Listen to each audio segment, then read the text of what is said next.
Hey everyone, I'm ArmorGaming, welcome back to my channel and welcome to Monster Analysis. Up for analysis today is a water monster known as Frostwrath. No science can explain the phenomenon that Frostwrath is. He's entirely made of ice on the outside, but his core is 100% blue fire. Frostwrath by far has one of the most incredible monster designs in the whole entire game. Good job, Social Point. Frostwrath has a power of 3234, which isn't anywhere near to being the highest power for water monsters. This power actually puts Frostwrath in 11th place, and there's currently 16 legendary water monsters. His life, however, isn't necessarily too bad, 28,651. This puts Frostwrath in 5th place, tied with monsters like Kaolic and Varna and a few others. As for his speed, Frostwrath has a speed of 3,476, which is absolutely amazing. This makes him the second fastest water monster. This speed is 33 points below Blob and 11 points faster than Kaolic. So we have ourselves a new water monster with a pretty low power, a higher than average life, and an extremely amazing speed. Unfortunately for Frostwrath, he suffers from a bad trait. He has Energized. He starts off the game with 20% extra energy. And the reason this is particularly bad is because this counteracts his amazing speed. So yes, Frostwrath can go before every other Deny monster. He can go before any other water monster besides Blob. The problem is that most water Deny monsters are immune to freeze. So even when Frostwrath doesn't AoE freeze, it doesn't matter because the enemy monster is still going to get a turn in if he has a Deny monster with immunity to freeze. Now of course, if you're going up against someone like Sphereness, Frostbite, Varna, or even General Thetis, then Frostwrath can be an optimal choice. But anyways, let's look at Frostwrath's skills. For the default skills, we have Frosted Strike and Chilled Blast. As for his special, we have Piercing Blizzard. Deals very heavy water damage to all enemies, may freeze all targets, removes 50% of stamina from all targets. And this is an absolutely amazing special. The AoE freeze is really nice, and the energy drain is extremely nice because you're going to see that this monster has a lot of stamina leak skills and a lot of stamina drain skills. So Frostwrath's regular skills really work in harmony with his ultimate skill, Piercing Blizzard. As for his skills group 1 skill, we have Icicle Fangs, Frost Wound, Glacier Impact, and of all of skills group 1, there's nothing too important to discuss, so we're going to move on to skills group 2. Chilling Sap deals moderate special damage, removes 50% of stamina from target, requires cooldown. This skill targets a single enemy, dealing 40 damage, costing 28 stamina, having a 2-turn cooldown, and it removes 50% from their stamina, which if you're targeting a legendary monster, that's equivalent to 70 stamina. This is a skill you might potentially want to run. Next we have Cold Fusion, deals low special damage to all enemies, applies stamina leak to all targets, applies stamina regeneration to all allies, requires cooldown. So it's an AoE that deals 20 damage, costs 39 stamina, has a 3-turn cooldown. It gives the whole enemy team stamina leak while giving your whole team energy regeneration. Think of this as an upgraded version of Varna's skill. Varna has an AoE stamina leak that gives himself stamina regeneration, while Frostwrath takes it one step further and gives his whole team stamina regeneration. Now stamina leak will remove 15% of the enemy's stamina for the following 3 turns, and 15% of your typical legendary monster, that's 20 stamina every turn. As for your team recovering 20% of your stamina, you're going to be recovering 27 stamina. At least that's what the game gives you. And Cold Fusion is another skill you may or may not want to run. The following skill is called Arctic Crash. Deals moderate damage, 50% chance of freezing target, 50% chance of dazing target, requires cooldown. You target a single enemy, you deal 45 damage, it costs 27 stamina, it has a 1-turn cooldown,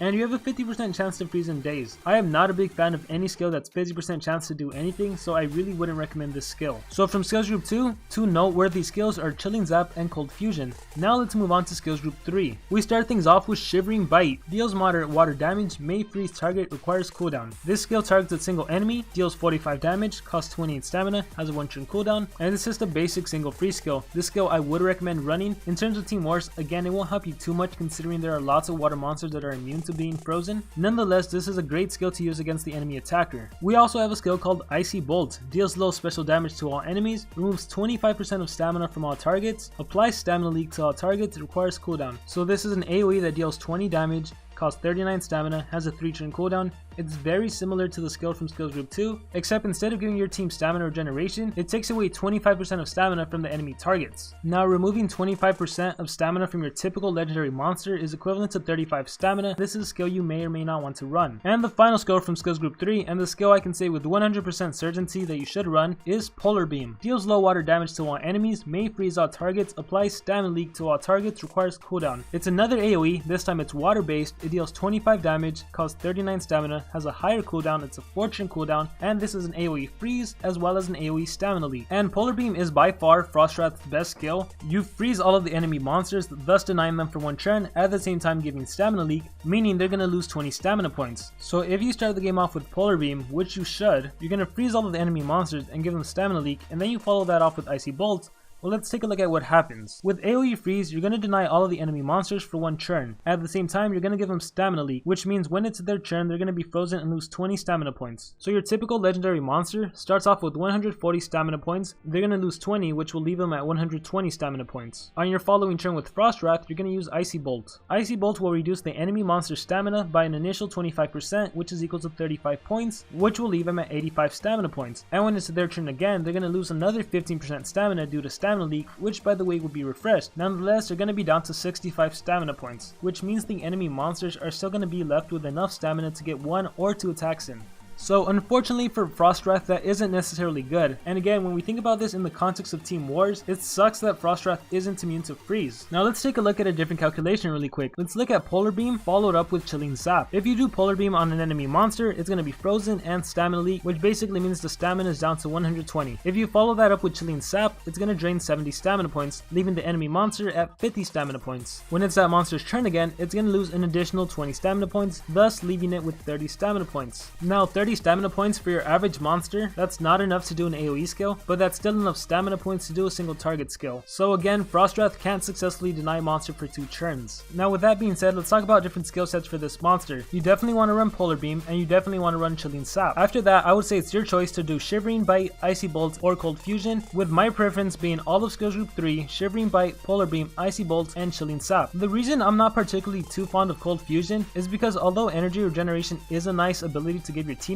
I don't think it's going to be needed in an actual battle. I think it's more advantageous to take advantage of Frostwrath's stamina leak abilities, so you want to run skills that drain even more stamina, and Shivering Bite is just to have that one cooldown free skill in case you need it. And I usually don't recommend running 3 AoE skills because for me I find it such a waste. If you were to start off the game with Polar Beam and follow it up with Icy Bolts, if on your 3rd turn with Frostwrath there are still 3 enemy monsters alive, then you gotta get yourself a new attacker. But again, the only 2 skills I can say that are definitely worth using are Polar Beam and Chilling Zap. Feel free to pick your 2 favorites of Shivering Bite, Icy Bolt, and Cold Fusion. As for what runes to use on this monster, he is of course a deny monster, so you want to go all speed runes. Now as far as how good is this monster in Team Wars, I'm actually going to go ahead and say he's not that very good, and it all has to do with him not being immune to freeze, which really sucks. And yes, we can look at another monster who isn't immune to freeze who also has energized Frostbite and say, well, why is he so good but not Frostwrath? The problem with Frostwrath is that he can't successfully deny a water monster because they're immune to freeze, and the only deny skill that Frostwrath has is his freeze skill. Frostbite on the other hand has a 100% stamina drain. Heck, he has 2 100% stamina drain skills, so he's on a different level. Frostwrath unfortunately can't do that. Now I did mention early on there are certain monsters that if the enemy has on defense, you can definitely use Frostwrath. Examples of that are monsters that aren't immune to freeze. If the enemy has a Varna on defense, a Sphereness, a Frostbite, all of those monsters are slower than Frostwrath and aren't immune to freeze, so you can totally start off the game with AoE freeze and you're good to go. However, if for defense the enemy has Kale Lick or Cabinfish, then you're gonna have to find yourself another water monster to use. And with all that being said, that is gonna conclude my analysis on Frostwrath. Overall, I really do like this monster. I think he has one of the most amazing designs in the game, but now I want to hear from all of you. What do you guys think about Frostwrath? Do you think he's worth getting? Do you think he has the potential to be one of the top water monsters, or do you think he's not that good?